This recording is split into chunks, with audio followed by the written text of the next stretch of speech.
episode 16, I shared my fitness story, all about how I finally surrendered my obsession with being the fittest girl in the room for a life well lived.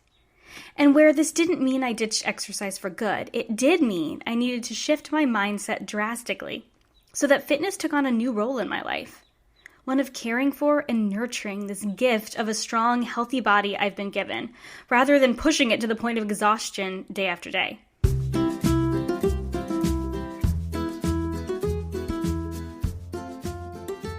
I'm Kristin Dovbniak, holistic nutritionist and mama of two, and this is the Healthy Balanced Mama podcast, a podcast about ditching the diet dogma, embracing intuitive eating, real food, and living healthy, happy, and whole.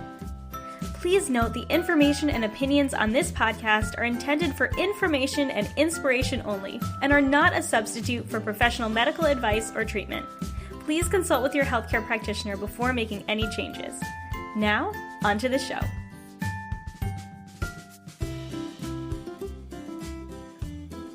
There is a fine line between fitness and fit session, and unfortunately, the society we live in tends to promote the latter. No pain, no gain. What doesn't kill you makes you stronger. Train insane or remain the same. No days off. Excuses don't burn calories. Anyone heard any of these? Of course you have. And there's nothing wrong with a desire to become stronger and more capable in our bodies and having goals. But if the mindset that I just shared is one that we have, we need to be consistently checking in with ourselves and our motives so our desire for fitness doesn't turn into a fixation. And then, of course, there's the other side entirely, where women feel so discouraged in their bodies, perhaps because they've been told they're too fat to be fit, or they're just not the athletic type, that they're afraid to even attend an exercise class or go to the gym because they're terrified of being judged. And the sad truth is there is a lot of judgment around women in bigger bodies that they're just lazy or they don't push themselves hard enough. And it can cause a problematic relationship with fitness just like it can with food. That binge restrict mindset can be easily extrapolated to exercise with the all in, all out mindset, especially when we associate fitness with weight loss. And we all know the benefits of regular movement. It is well documented the positive effects of exercise on our cardiovascular and metabolic health, our bone health, especially for women, maintaining muscle mass as we age, the list goes on. It's one of the 10 principles of intuitive eating for a reason. Movement is essential in living a healthy life, and it should be something we enjoy rather than something that feels like a dreaded necessity. When the goal of working out is simply to change your body like it was for me, while ignoring the physiological and psychological benefits, of course you're not going to stick with it. And what I see with women time and time again is a broken relationship with movement, relying on exercise as a crutch to lose weight rather than a tool to live a healthier life. So how do we learn to incorporate regular movement in our lives without turning it into an obsession, or worse, ignoring it completely? I like to refer to this to my clients as fitness that feels good. So the first thing that we need to do if we want to learn how to enjoy fitness that feels good is we need to disassociate fitness with weight loss. When the only purpose for getting fit is losing weight, that is a shoddy foundation you're standing on, my friend. If your body is in a place where it desires to shift in weight, it will happen. And it'll happen without force when you're eating intuitively and moving regularly. But forcing your body into an unrealistic size for your physiology backfires every time, I promise. Overexercising, interestingly enough, is also a cause for weight gain due to its effect on our stress hormones. Your reason for movement needs to be so far beyond changing your body size. Because the truth is your body size will change on its own over time. And that this is normal and natural. And the only thing that you can do to support that is to honor it with intuitive eating, mindful movement, and gentle nutrition. This does not mean that you are bound to eventually become obese. By learning to eat intuitively and move in a way that feels good and nourish your body in a way that works well for you, any of these changes that happen in our body will be normal and natural and moderate. So remember the benefits of exercise: physiological, psychological, and emotional. Physiological benefits are improved cardiovascular and metabolic health, lower risk of chronic disease like heart disease and diabetes, healthier bones, and easier aging. There's also psychological benefits, improving your mood, a clearer mind, and a more positive outlook on life. Anyone know that runner's high that you get, right? There's absolutely that psychological and emotional benefit. Reduce stress. Exercise is a great stress reducer as long as it's not the only thing you're using to reduce your stress.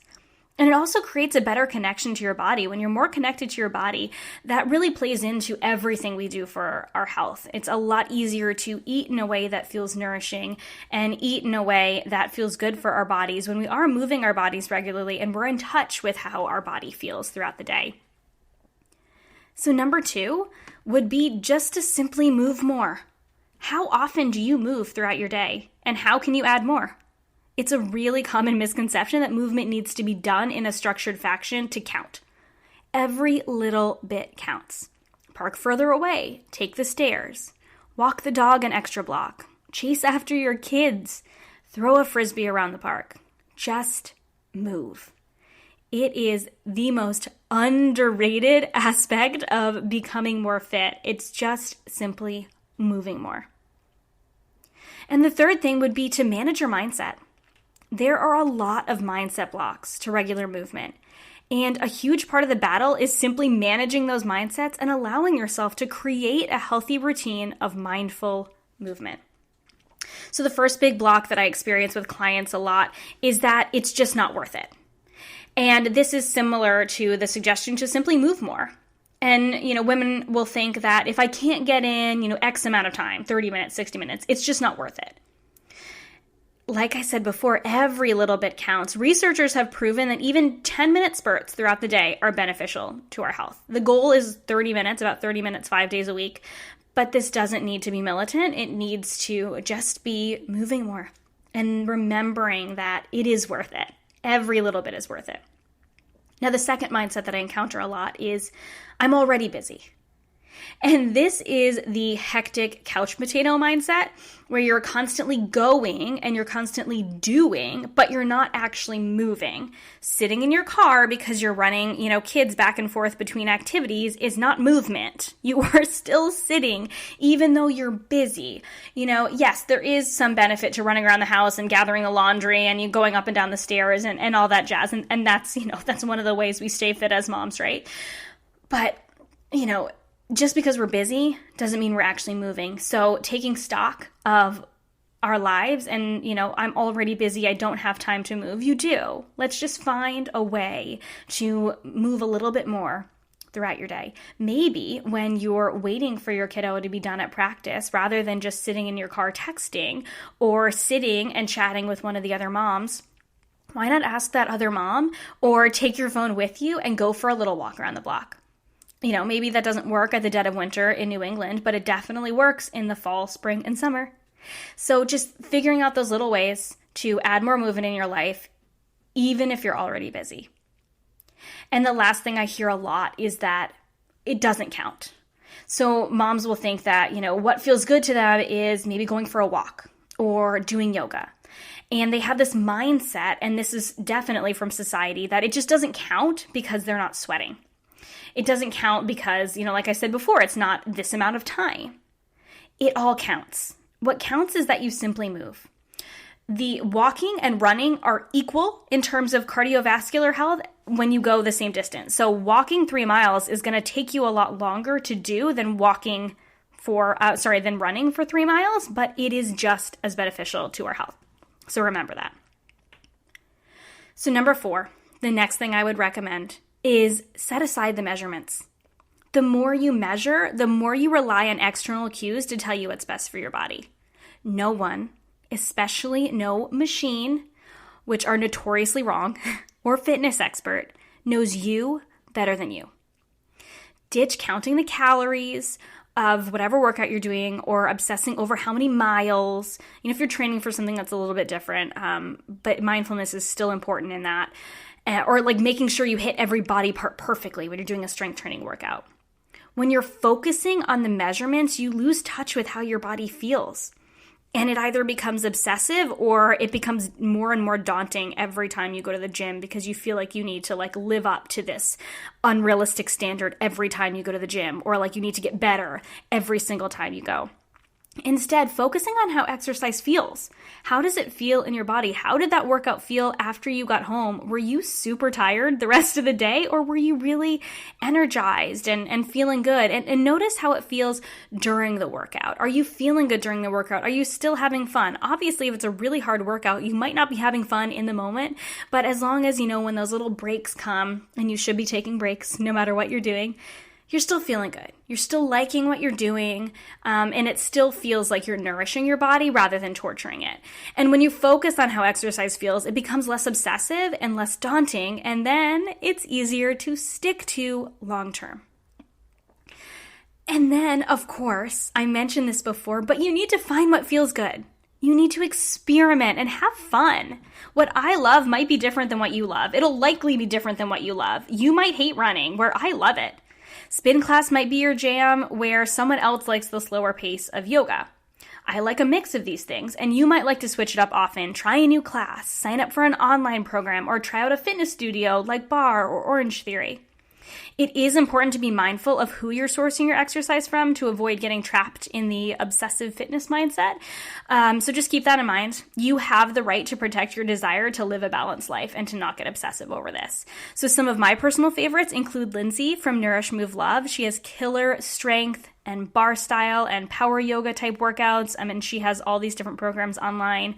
Adrienne Mishler from Yoga with Adrienne is on YouTube, and she has totally free workouts available. Some of them are a little bit slower paced. Some of them are really good for stretching after other workouts that you're doing. And some of them are, a little bit more faster paced.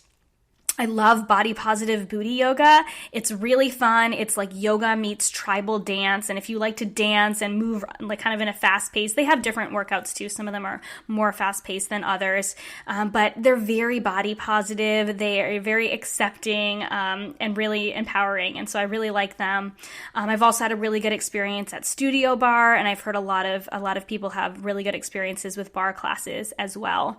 The Body Positive Fitness Alliance, which is just bodypositivefitness.org, is a great resource for body positive fitness studios and instructors. So if you are looking for a personal trainer, you'll want to also experiment with length of time when it comes to workouts. Like, do you like an hour-long workout, or would you rather do something quick in 20 minutes? And this depends on your schedule too. And what feels good for each individual workout. Like an hour-long yoga class might feel good, but if you should not be trying to do a HIIT workout for 60 minutes. I mean, I don't like to put shoulds and shouldn'ts on things, but as a former fitness instructor, a 60-minute HIIT workout is pretty insane. So, figure out what feels good to you. If you only have 20 minutes, what feels good in 20 minutes?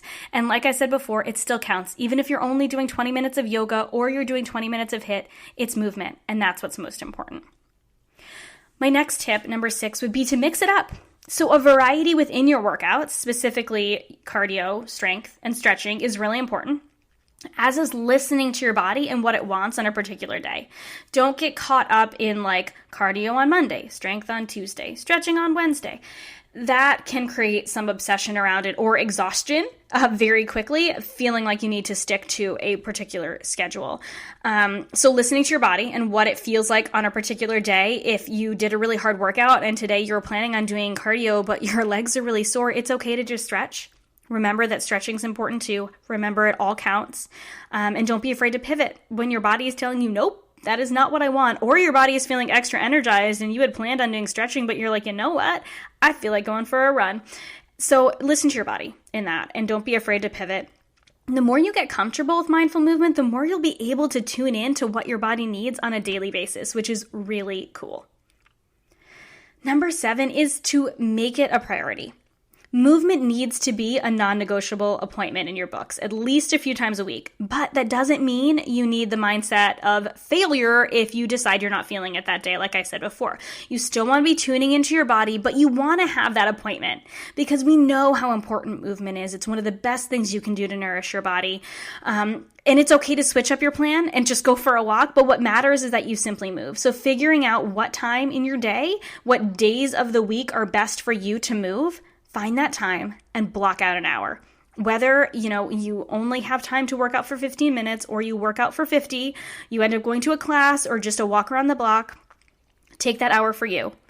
And, whether you go to a gym or you're working out at home, take that hour for you. And if you really, truly cannot block out an hour a few times a week, then that's cool. Block out 15 minutes, but get that movement in and make it non-negotiable in your life. It's one of the best things you can do to improve your future health. And then, of course, don't forget to rest. Rest is just as important as movement. For fit mamas out there who want to do it all, rest is even more important. Strength is gained when you allow your muscles to rest and grow. Not when you're doing the workout, but when you're resting after. If you're constantly beating your muscles down, they never have time to build back up, and you're going to have a lot harder time gaining strength and reaching your goals.